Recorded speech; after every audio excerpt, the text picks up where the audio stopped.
I like to attach this to an acrylic block to make it a little bit easier to hold on to and give pressure. We came up with this Simon Hurley Create acrylic block set, which is great for stamping, but it also fits the stamping foam perfectly. My favorite adhesive to attach this down with is a little bit of mint tape. I found it had just the perfect amount of tack.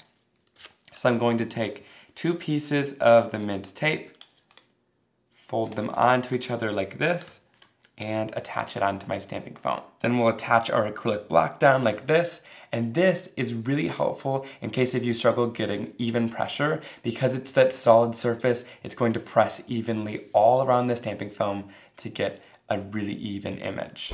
I'm just going to move around here and heat it for about 10 to 15 seconds, continuously moving that heat tool, and once that's ready, I'm going to go in and give pressure all the way around. So here I'm going to go in with a little bit of slippery when wet ink to start, and I'm just going to color in exactly where I want the ink to go. I absolutely love these little mini blenders because it's really easy to get into all of the little details on here and stay inside of the lines on your image. So I'm going to take my stamping foam here with all inked up. I'm going to take my spray bottle with just water in it from a pretty far distance, and I'm just going to spray that about 3 or 4 times with a really fine mist. And then we can go in right onto our stark white cardstock and give some good pressure to evenly transfer down that background. And I'm going to take my stamping foam.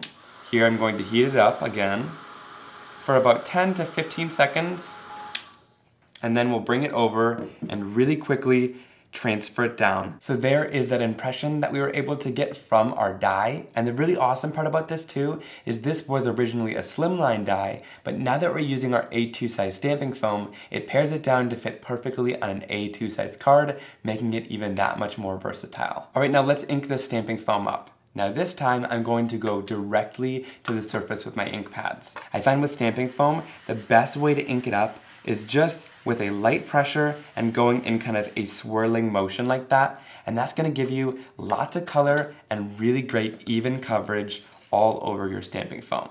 I'll mist it down a few times with a really light and fine mist, and then I'll go in, line it up on our cardstock, and stamp it down with some good and even pressure. You can use it on a variety of different household items as well. So I find myself going around my house and looking for whatever texture I can. And for the holidays, I thought it was the perfect time to pull out a sweater and use that amazing texture on our stamping foam. Make sure to keep the heat away from whatever clothing garment you're using as well. You don't want that to kind of be heating your piece of clothing and maybe melting that either.